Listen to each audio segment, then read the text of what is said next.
Okay, we're back now. So I've been sauteing some of the meatballs. As you can see, I have a plate of them. They're not completely sauteed till they're brown because I like to get them to cook on the inside too with the sauce. We've sauteed some of the garlic right here, all of the head of garlic.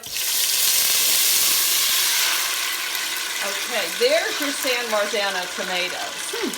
So that's what it looks like. It's a Roma tomato, and I sent you the history on the Roma tomato so that you can see what San Marzano means. It's a particular district that it comes from, or region that it comes from. So I'm going to go ahead and while this is cooking, I'm going to smash these down so that they break up.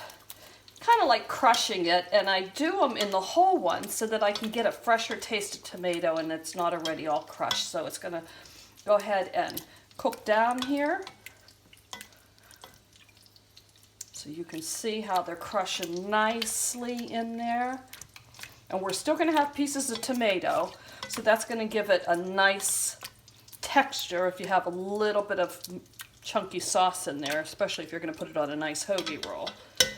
So ordinarily we're going to go ahead and do that until it's all crushed nicely. I'm going to go ahead and start layering the flavors that we talked about. Here's the sugar. This is about a teaspoon or so of sugar. I have probably 3 or 4 teaspoons of the basil. I like to use fresh basil too, but the dry, it just kind of, you know you're going to get a flavor, you know you have it on hand.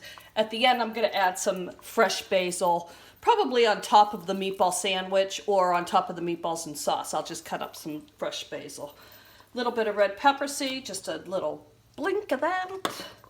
A little bit of Himalayan sea salt. My grandmother used to overload with handfuls of it, but I'm going to take it easy on that. And I'm going to go ahead and start to mix this up. And I have this in the middle, and it's cooking down some. And then, like I talked before, I'm going to layer it with the puree. So I got 2 cans of puree I'm going to go ahead and throw in there. Here's the second can. So that's going to make about 3 to 4 quarts of sauce. I'd say closer to 3 if you want it to be nice and thick. And we're going to go ahead and stir that. Doesn't that smell absolutely yummy? So we're going to take the meatballs along with the oil that the meatballs were fried in. And we're going to put all of that down into there. And all those wonderful flavors are going to mix in together. Let's go ahead and add the rest of these meatballs.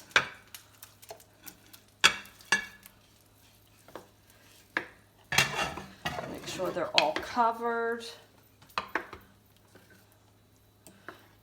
And then the last thing I'm going to add is a little bit of water. So I'm going to fill my can up with a half a can of water in order to get the stuff off the bottom. I'm going to go ahead and mix that back and forth. And then we're going to add that to the sauce. And presto, you've got your sauce with meatballs started. Now this will feed 4 to 6 people. My family's a little bit hungrier than that, so this might feed 4 people in my household. You'll have lots of leftover sauce once the meatballs are gone that you can have another meal with the spaghetti. You can even use that sauce for chicken parmesan or something else that you want later on down the road. Now I'm not adding any cheese to this. The cheese is already in the meatballs, so some of that cheese flavor is going to come out into the sauce, and we're going to let this simmer for 2 to 3 hours, depending on what time you plan on eating. And then once it's done, we're going to have some meatballs and some sauce, and